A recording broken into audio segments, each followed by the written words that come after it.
Hey guys, so in this video I want to explain and transition from the world of single-state classical and quantum systems to multi-state quantum systems. So that's if instead of having a system with only one qubit, we will have a system with more than one qubit. And in this video I'll just explain with 2 qubits and how we can think about the combination between those two when we're talking about them. So first of all, we know that any quantum system, so ket psi, is a combination of ket 0 and ket 1. We've talked about this before. So we know that, and that is 2 dimensions because the dimensions and degrees of freedom are alpha and beta.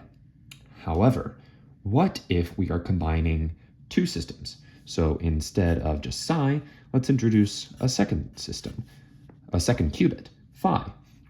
So that could be, I don't know, x ket 0 plus y ket 1. Now, what happens when we want to think about these together? So instead of having 2 degrees of freedom, we have 4 degrees of freedom. So we're going from 2 to a 4D system. And now we can represent, let's say if we have a quantum system with only ket 0 or only ket 1, we can represent the combination between these two as ket psi, and then this symbol here. Now this symbol is called a tensor product, with a tensor just being, think about like dimensions when we go from scalars to vectors to matrices. Tensors are just any system with dimensions higher than a vector.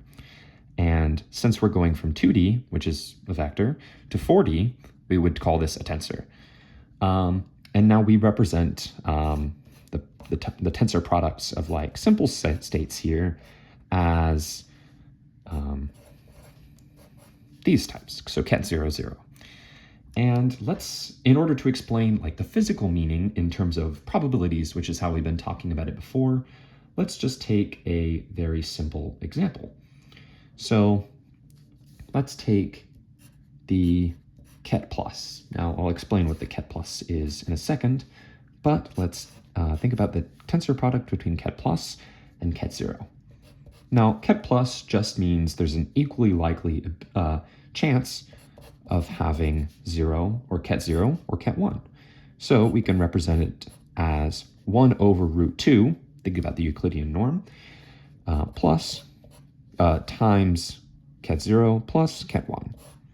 So that's ket plus. Now ket minus is just this inner bit, but with a minus sign. And that's what we call over here ket minus.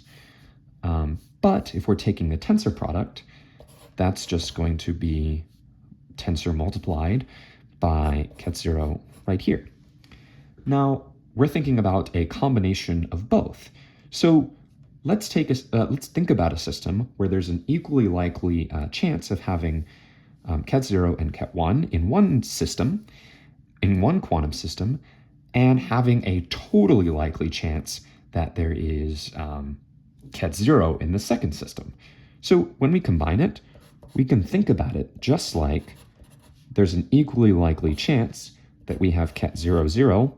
There's half chance that we have ket 0 and ket 0, and then plus ket 1.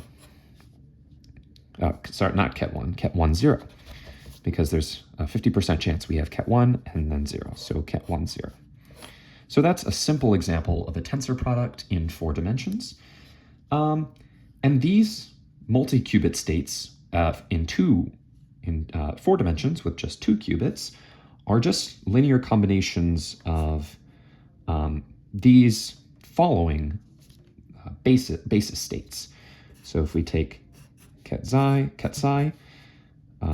tensor multiplied by ket phi, it's just, let's see, these are not the same alpha, beta, x, y, but we can just talk about it like, so the following is not the same as the variables up here, just a note. So alpha, ket 0, 0, plus beta, ket 0, 1 plus x, 1, 0 plus y, I don't know if that's in frame, 1, 1. So it's just a linear combination of these following basis states.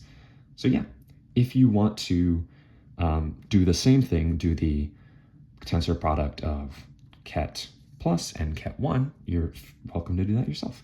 And this is called a product state because it's the quantum state we get from combining two states.